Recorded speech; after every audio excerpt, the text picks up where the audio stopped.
Hi everyone, and thank you so much for coming back to Start Being Happy, the channel about joy through self-love.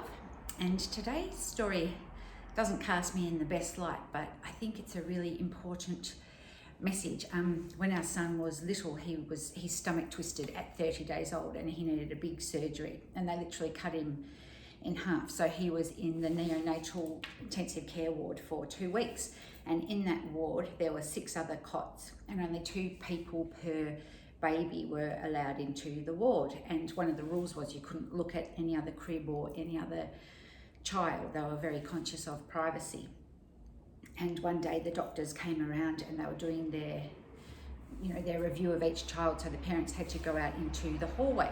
And while we were out there, the parents their child was in the crib next to ours, and he was a tiny little baby. He would have been real little preemie.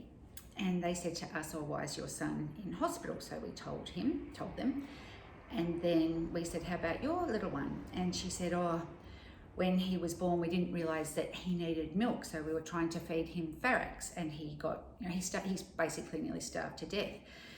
And I'm ashamed to say it, but my first reaction was one of judgment. Like, how could you not realize that a baby needs milk? Like, how could you be that silly to not know the basic requirement for a child? It's really judgmental. And then a nurse came out and she welcomed the parents back in, and her kindness and her compassion to this couple, it was so humbling. It was a really pivotal moment in my life. And so I really try and catch myself now when I'm judging, because we all do it automatically without thinking. And the reason I'm bringing this up is because in these times of COVID, I'm in Melbourne where there's still lockdown, but you still see so much anger, so much judgment, people being hard on others because they're not responding the way they should to the curfews, to the masks, to the this and that and the other.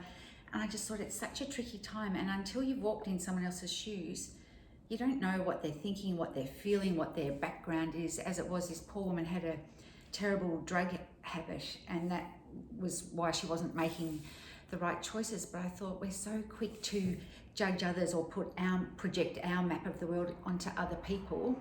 And it's hard, you've got to catch yourself. But I just thought maybe this is a time for kindness and a bit more compassion than normal, because it's better for us. We don't walk around with that angst and that anger or that judgy voice that contracts us. When you try and look at things from a view of compassion, it does make you more open. It does improve the quality of your life. So I really hope that doesn't sound preachy. That wasn't my intention. I was just giving you that story because I was so judgmental, but I realise now it does make your life much better when you can come at things from a perspective of kindness rather than judgment. Just a thought. Thank you.